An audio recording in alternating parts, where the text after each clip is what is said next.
Now, it took almost a year for US President Joe Biden to make the decision, but a month after, he at last promised to deliver ATACMS, long-range missiles, to Ukraine. The weapons have now arrived. Our correspondent Mathias Bölinger has more on the missile system's capabilities. They're here.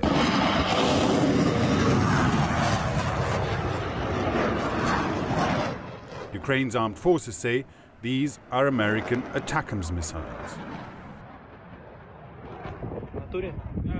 This could be what they did.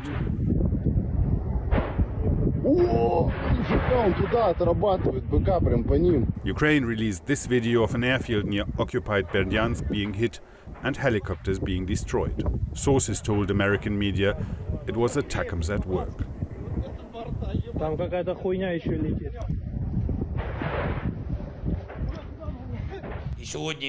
I am especially grateful to the United States. Our agreements with President Biden are being implemented, and they are being implemented very accurately. ATACMS have proven themselves.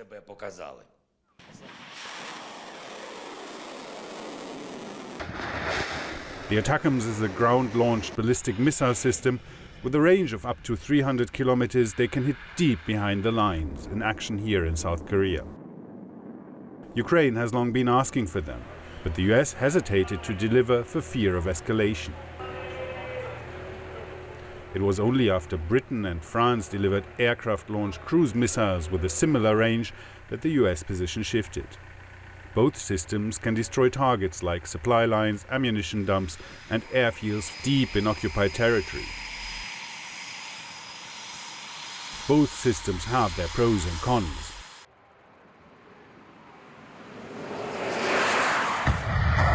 But having ATACMS gives Ukraine an additional option, which, in times of limited supplies of everything, is very welcome.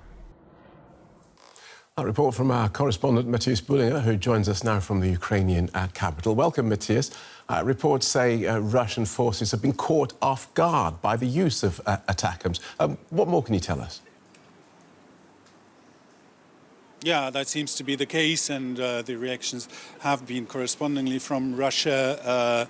Putin has called it another mistake by the West. The thing is that a year ago or so, Ukraine obtained the HIMARS missiles. They're very similar in design to the ATACMS, but they have a lower range, and these HIMARS missiles really changed things on the ground because Ukraine was able to hit many supply lines and ammunition dumps, etc., behind the lines, and that made Russia had to shift its tactics after that, and they had to move these things further from the front lines. So if Ukraine has now a bigger range where they can reach these sites with powerful missiles, of course that puts a lot of strain on the Russian logistics, and it definitely creates a lot of problems for the Russian army, to which then they have to adapt.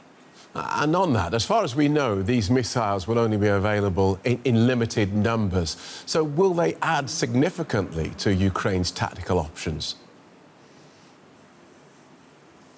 So what we've heard is that the Ukrainian side has said that they had an agreement with the US that they will continuously deliver more missiles. We've heard that the first batch that was delivered was about 20 missiles. That's from sources, that's not officially confirmed. Of course, there is a constant need of these missiles, and that might be the biggest advantage that the ATACMS missiles bring to Ukraine. The Storm Shadow and the French version is called Scarp, that are already there. They are, of course, limited at some point.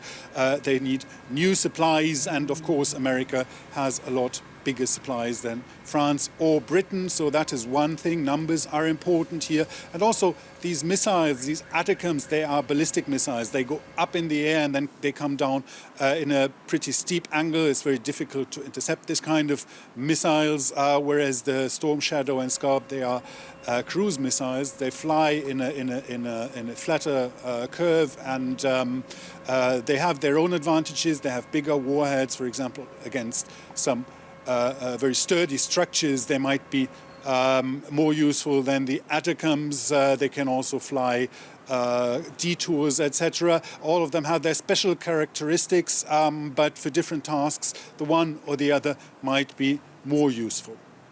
Meanwhile, Ukraine is still asking Germany for its Taurus missiles. What does Kyiv make of Berlin's continued refusal to provide them? Ukraine keeps asking for them. Ukraine has said that they want it, and they keep pushing for them, even if Germany has now seemingly said that it's not on the table at the moment and they're reluctant to do this. The reason, seemingly also, that's what has been reported from sources, there has been no official statement on this, that Germany is concerned that Ukraine might use these Taurus missiles. They have an even longer range than the ATACMS and the Storm Shadows, that they might use them to attack the Crimea Bridge, which is exactly why Ukraine wants them. The Crimea Bridge is the most important supply line for the southern territories, the southern occupied territories, and that is why it is in focus. There have been several attacks by drones, as we have heard, unconfirmed, possibly also by Storm Shadows on this bridge, which have not been able to completely destroy it or disable traffic, although there are some restrictions now with traffic on this bridge. Of course, the Taurus would enable Ukraine to strike even further into these territories and onto this bridge. Thanks, Matthias. Mathias Bölinger in Kyiv.